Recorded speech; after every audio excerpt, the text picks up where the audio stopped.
पितृपक्ष में किसी भी दिन पितरी की तस्वीर पर चढ़ा देना, यह एक छोटी सी चीज 7 जन्मों का पितरी दोष दूर होगा। नमस्कार दोस्तों, आप सभी का हार्दिक स्वागत है। प्रिय भक्तों, पितृपक्ष के 16 दिनों में से किसी भी एक दिन अपने पितरी की तस्वीर पर चढ़ा देना, यह एक छोटी सी चीज भक्तों जन्मों जन्म का पितरी दोष होगा और जो मांगोगे वह इच्छा पितरी पूरी करेंगे। दोस्तों, पितृपक्ष हमारे हिंदू सनातन धर्म का यूं कहा जाए कि एक विशेष त्योहार है, क्योंकि पितृपक्ष में भक्तों हमारे जो पितरी होते हैं वह अपने लोक से धरती पर आते हैं अपने परिवार का पालन पोषण करने के लिए, परिवार को आशीर्वाद देने के लिए। जी हाँ भक्तों, क्योंकि हमारा शास्त्र कहता है कि जिस घर में पितरों का सम्मान होता है, जिस घर में पितरों का आशीर्वाद होता है, उस घर में कभी किसी चीज की कमी नहीं होती है। देखिए, पितृपक्ष बहुत ही महत्वपूर्ण पर्व है। लोग पितरों को प्रसन्न करने के लिए बड़ी बड़ी पूजा पाठ करते हैं, बड़े बड़े हवन करते हैं और ना जाने कितने ही तरह के जतन करते हैं। लेकिन दोस्तों, आज के इस वीडियो में आपको मैं जो एक छोटी सी चीज बताने वाला हूँ, उस चीज को यदि आपने पितरी की तस्वीर के आगे रख दिया तो फिर आपकी जिंदगी धन्य हो जाएगी। देखिए दोस्तों, हर हिंदू धर्म के हर घर में पितरी की तस्वीर लगी रहती है। पितरी की तस्वीर का भी हमारे सनातन धर्म में बहुत महत्व बताया गया है। कहते हैं कि पितरों का तर्पण करने के लिए, घर में पितरों की उपस्थिति के लिए पितरों की तस्वीर लगाई जाती है और उस तस्वीर को देखकर उन्हें याद भी किया जाता है। जी हाँ भक्तों, देखिए, आज इस वीडियो में मैं आपको जो चीज बताऊंगा वह चीज कोई लाखों करोड़ों रुपए की नहीं है। वह चीज आपको आपके घर में ही मिल जाएगी। लेकिन दोस्तों, इस उपाय को जानने से पहले आपको कुछ विशेष नियमों का भी पालन करना पड़ेगा, क्योंकि बिना नियम बरते तो यह उपाय कभी सफल हो ही नहीं सकता है। इसलिए इस श्राद्ध पक्ष के कुछ विशेष नियम और कुछ विशेष सावधानियां भी जानना आप लोगों के लिए बहुत जरूरी होगी। दोस्तों, मैं जानता हूं आप सभी का वक्त बहुत कीमती है, तो आज मैं आपका ज्यादा कीमती वक्त नहीं लूंगा। प्रिय भक्तों, वीडियो में आगे बढ़ने से पहले आपसे एक छोटी सी रिक्वेस्ट है कि वीडियो को पूरा अंत तक देखिएगा, बिल्कुल भी मिस मत कीजिएगा, क्योंकि यह जानकारी बहुत ही ज्यादा अनमोल है। और वीडियो को अन्य लोगों के साथ शेयर कर दीजिएगा ताकि दूसरे लोगों का भी भला हो सके। और हाँ भक्तों, वीडियो को एक प्यारा सा लाइक जरूर करिएगा। और हाँ प्रिय भक्तों, कमेंट बॉक्स में जय पितृदेव लिखना भी मत भूलिएगा। दोस्तों देखिए, बात ऐसी है कि हमारा काम तो है सलाह देने का, हम तो केवल सलाह ही दे सकते हैं। अब आप इसको मानो या ना मानो, आपकी मर्जी। लेकिन भक्तों, एक बात जरूर कहेंगे कि अगर मान लोगे तो आपका बेड़ा पार हो जाएगा। इस वीडियो को अंत तक देखने के बाद आपको किसी भी प्रकार की परेशानी का सामना नहीं करना पड़ेगा। आगे आपकी मर्जी, आप खुद ही इतने समझदार हो। तो चलिए प्रिय भक्तों, इस वीडियो में हम ज्यादा बकवास ना करते हुए वीडियो को शुरू करते हैं। देखिए भक्तों, पितरों को जल भोग तर्पण का विधान है, परंतु कुछ गुप्त चीजें ऐसी भी हैं जिन्हें बहुत कम लोग जानते हैं। अक्सर कुछ लोगों को पता होता है, लेकिन वे इस बात में विश्वास नहीं रखते हैं। जी हाँ दोस्तों, कुछ चीजें हैं जिन्हें पितरों की तस्वीर या भोग के पीछे रखा जाता है। इनका उद्देश्य केवल दिखावा नहीं, बल्कि आत्मिक संपर्क बनाना होता है। देखिए, कई बार पितरी हमारे सपने में आते हैं, हमसे कुछ कहना चाहते हैं, लेकिन कई बार वे कह नहीं पाते हैं। अक्सर कई बार आंधी रात में हमारी नींदें भी टूट जाती है। कई बार हमें ऐसा लगता है कि कुछ चीज है जो हमसे कुछ कहना चाह रही है, लेकिन कह नहीं पा रही है। तो भक्तों, यह संकेत हमारे पितरों के होते हैं। और देखिए, हमारे कुछ पित ऐसे भी होते हैं जिनके बारे में हमें पता नहीं रहता है। जैसे मान लीजिए कि आपके दादाजी के दादाजी कोई पितरी होंगे, या फिर ऐसे पूर्वज जिनके बारे में हमें पता नहीं है, तो वह भी हमारे पितरों की गिनती में ही आते हैं। वह भी हमारे पितरी समान ही महत्व रखते हैं। इसलिए दोस्तों, कई बार तो ऐसा होता है कि कुछ घर में सारे पितरों की तस्वीर नहीं होती है। तो आज मैं आपको जो चीज बताऊंगा अगर उस चीज को आपने कर लिया तो आपके जन्मों जन्मांतर के पितरों को शांति मिलेंगे। और कहते हैं कि अगर पितरों को शांति मिल जाती है तो फिर घर में कभी भी गरीबी, कंगाली, बर्बादी और लड़ाई झगड़े नहीं होते हैं। जी हाँ दोस्तों, आज जो विषय है वह विषय आपको अंत तक देखना होगा, क्योंकि इसमें भलाई किसी और की नहीं है, भलाई सिर्फ और सिर्फ आपकी ही है।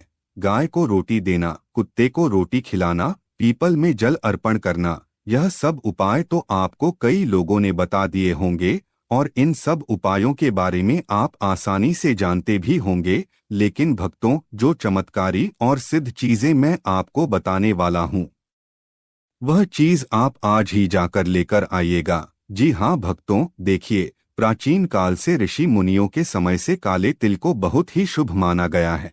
काला तिल शनिदेव से संबंध रखता है, लेकिन काला तिल सबसे ज्यादा पितरी के तर्पण से संबंध रखता है। काले तिल को प्राचीन काल से ही पितृ तर्पण का सबसे बड़ा साधन माना गया है। और गुप्त रूप से जब किसी तस्वीर या पितरों के प्रतीक के पीछे थोड़े से काले तिल रखे जाते हैं तो इसका संकेत होता है कि तिल आत्मा की शांति का माध्यम है। जी हाँ दोस्तों, अक्सर आप भी जब शिवलिंग पर जाते होंगे तब भगवान शिव को काले तिल अर्पित करते होंगे, तो आपको पता है कि काला तिल अर्पित करने से हमारे पितरों को शांति मिलती है। काले तिल का प्रयोग कई सारी पूजाओं में होता है। शनि देव को भी काले तिल चढ़ाए जाते हैं। तो मैं आपको बताता हूँ कि काला तिल क्या करता है, कि यह आत्मा की शांति प्रदान करवाता है। तिल से निकलने वाली सूक्ष्म ऊर्जाएं पितरों को सीधा आकर्षित करती है और हमारे शास्त्रों में तो यह भी कहा गया है कि तेलानाथ परम दान नाष्ट पितरी पूजन, अर्थात अगर कोई इंसान पितरी की पूजा नहीं करता है, किसी इंसान को अपने घर परिवार के किसी पितरों की तिथि याद नहीं है कि वह किस दिन स्वर्गवासी हुए थे, किस दिन उन्होंने इस दुनिया को छोड़ा था, तो कई बार देखिए भक्तों, मैंने आपको बताया है कि हमारे जो पितर होते हैं वह कहीं पुराने पुराने होते हैं। अगर कोई इंसान हमारे घर में मृत्यु लोक को चला जाता है, उसकी मृत्यु हो जाती है, तो देखिए वह आगे चलकर हमारा पितर ही कहलाएगा। तो देखिए, यह तिल पितरों और वंशजों के बीच अदृश्य सेतु बनाता है। इसलिए इसे तस्वीर के पीछे छुपा कर रखा जाता है ताकि बाहरी लोग ना देखें, क्योंकि यह निजी संवाद का माध्यम है। जी हाँ भक्तों, अब देखिए, कई लोग पितरों की शांति के लिए गया जी जाते हैं, हरिद्वार जाते हैं, उज्जैन जाते हैं, बनारस जाते हैं। कई सारे लोग आज के समय में पितृदोष के कारण परेशान हो रहे हैं। किसी के विवाह में दिक्कतें आ रही है, किसी को संतान सुख नहीं मिल रहा है, किसी के ऊपर बहुत ज्यादा कर्ज बढ़ गया है, तो कोई नौकरी के लिए दर दर के ठोकर खा रहा है, किसी का वंश नहीं बढ़ रहा है और वंश पूरी तरह से बिगड़ गया है। हर वक्त छोटी छोटी चीजों के लिए घर में लड़ाई झगड़े हो रहे हैं।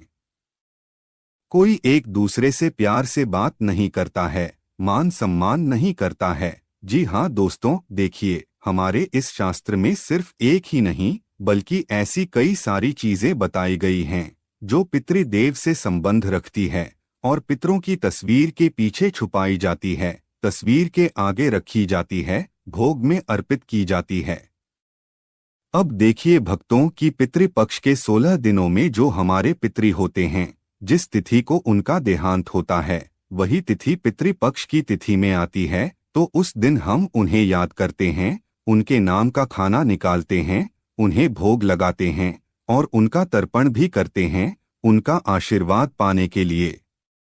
जी हाँ भक्तों, कहते हैं कि पितृ की तस्वीर के पीछे हमें एक छोटा सा जल का पात्र भी रखना चाहिए। इसका पीछे का कारण क्या है, यह मैं आपको बताता हूँ। जी हाँ दोस्तों, आप देखिए कि बहुत से लोग सामने दीपक और भोग रखते हैं, पर गुप्त रूप से पीछे एक तांबा या मिट्टी का छोटा जल पात्र रखने की परंपरा है।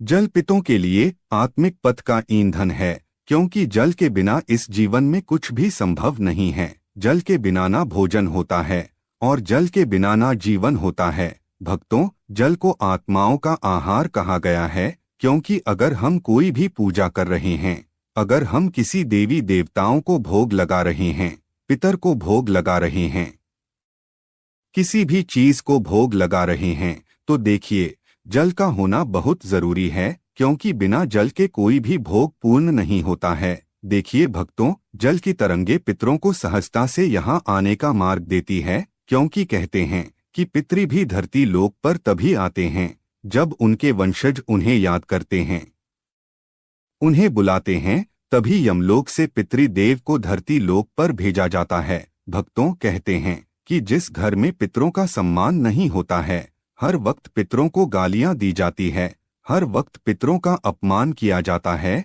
कि कोई भी पितरों को कुछ कह रहा है तो उस घर में पितृदोष तो होगा ही होगा। लेकिन उस घर को बर्बाद होने में ज्यादा समय नहीं लगेगा। कई सारे लोगों की आदत होती है कि जब घर में कई बार लड़ाई झगड़े होते हैं, घर में कई बार छोटी छोटी जब बातें होती हैं, तब क्या करते हैं कि पुराने लोगों को याद किया जाता है, उन्हें अपशब्द बोले जाते हैं कि अरे यह तो इस दुनिया से चले गए, इनकी वजह से आज मेरे घर में यह हो रहा है, आज मेरे घर में वह हो रहा है। जाने वाले चले जाते हैं, लेकिन पीछे बेवजह के लड़ाई झगड़े और कलश छोड़कर चले जाते हैं। इस तरह की बातें होती है। लोग छोटी छोटी गलतियों के लिए अपने पितरों को दोष देने लग जाते हैं, लेकिन वे यह चीज नहीं समझते हैं कि अगर वह तुमसे प्रसन्न होंगे, तुम उनका सम्मान करोगे, उनके भोग लगाओगे, तुम उनकी पूजा पाठ तर्पण करोगे, तो उनका आशीर्वाद तो तुम्हें वैसे ही मिल जाएगा। लेकिन अगर तुम उनका अपमान करोगे तो देखिए, पितृदोष जो है वह साधारण दोष नहीं है। एक बार शनि दोष को ठीक किया जा सकता है, ग्रह दोष को ठीक किया जा सकता है, काल सर्प दोष को भी ठीक किया जा सकता है, लेकिन पितृदोष जो होता है यह सिर्फ एक दोष नहीं है। इसका सीधा सा माध्यम यह है कि हमारे पितृ हमसे नाराज हैं, और पितृ को प्रसन्न करने के लिए हमें कई तरह के जतन करने पड़ते हैं।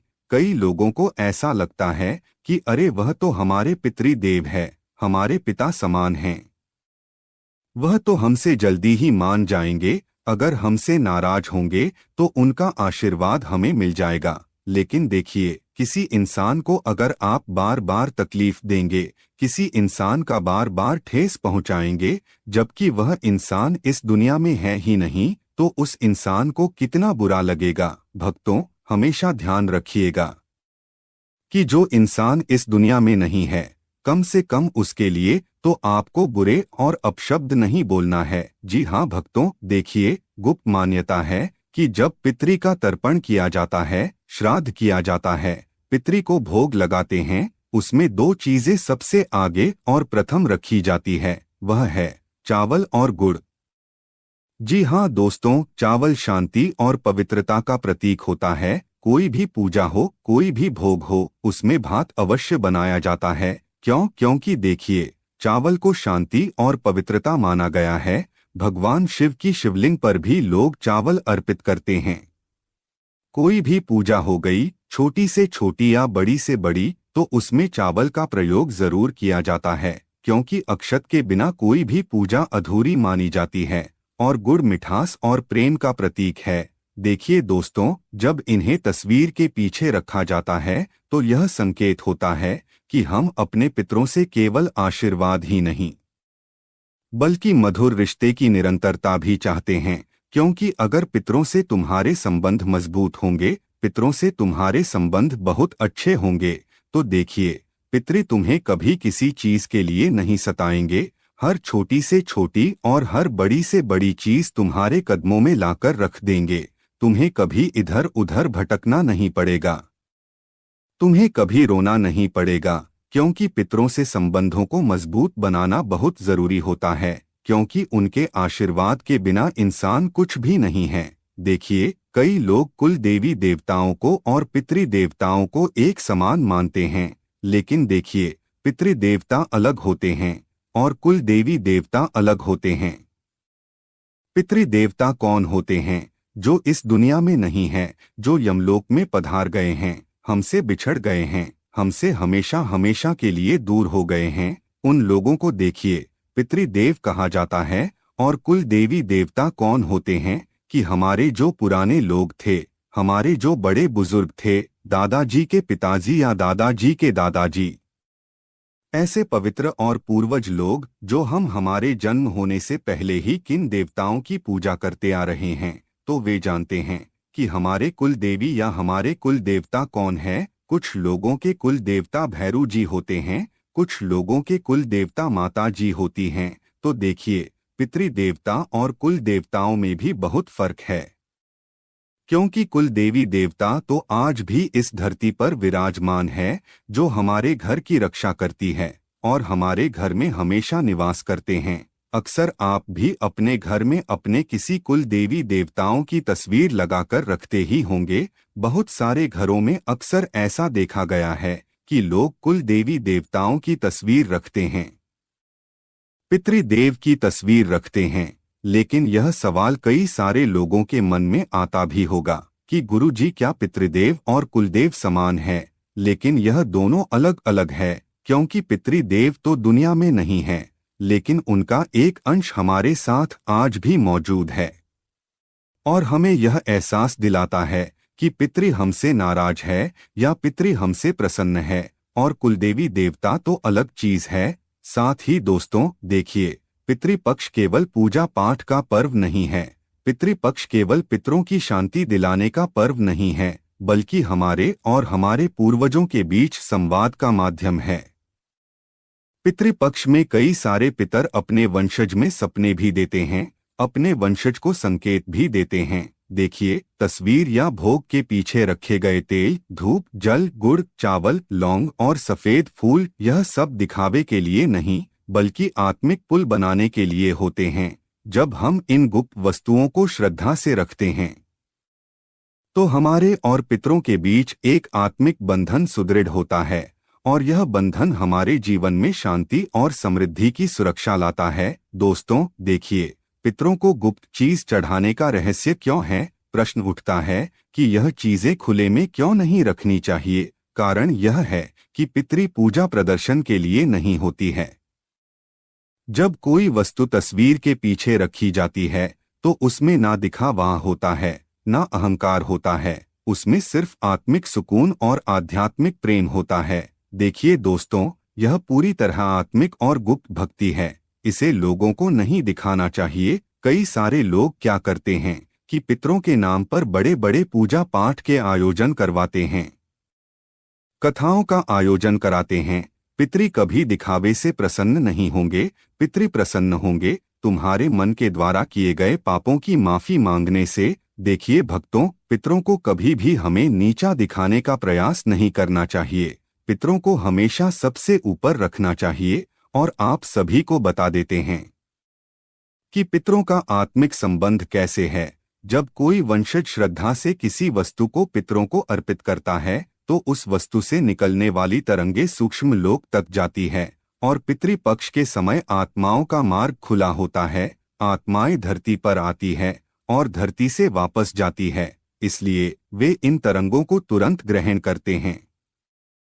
और तस्वीर के पीछे छुपाकर वस्तु रखने का अर्थ यह है कि यह अर्पण दिखावे के लिए नहीं, बल्कि गहराई से आत्मिक संवाद के लिए है। देखिए, पितृभोग के पीछे सफेद फूल भी रखना बहुत ज्यादा महत्व रखता है। अक्सर लोग पितरों को माला पहनाते हैं, पितरों को कंठी पहनाते हैं, पर एक गुप्त रीति है कि भोग की थाली के पीछे या तस्वीर के पीछे सफेद फूल छुपाकर हमेशा रखना चाहिए। सफेद फूल शांति और मोक्ष का प्रतीक है।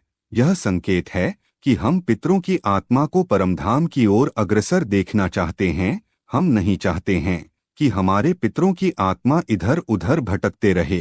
हम नहीं चाहते हैं कि पितरों की आत्मा को कष्ट हो, पितरों की आत्मा को तकलीफ हो। हर इंसान क्या चाहता है कि पितरों को जल्द से जल्द मोक्ष की प्राप्ति हो, आत्मा को परमधाम की ओर अग्रसर दिलवाएं, ताकि हमारा जो भी कर्ज रहे पितरों पर वह पूरा हो जाए। देखिए, कई बार इंसान के ऊपर पितरों का कर्ज भी होता है, और जब वंशज उन कर्ज का जल्दी से जल्दी पुण्य नहीं करता है, तो फिर वह कर्ज बढ़ता जाता है। जी हाँ दोस्तों, पितृ और अग्नि का रहस्य भी बहुत महत्वपूर्ण बताया गया है। कुछ परंपराओं में पितरों के दीपक के पीछे 1 या 2 लौंग रखी जाती है, और लौंग में सूक्ष्म गंधी शक्ति होती है। यह शक्ति दृश्य आत्माओं को आकर्षित करती है, क्योंकि आत्माएं कभी दिखाई नहीं देती हैं, वह अदृश्य होती है। और पितृपक्ष में तो पितरों की आत्मा ही हमारे घर के आसपास घूमती है, या हमारे घर में घूमती है,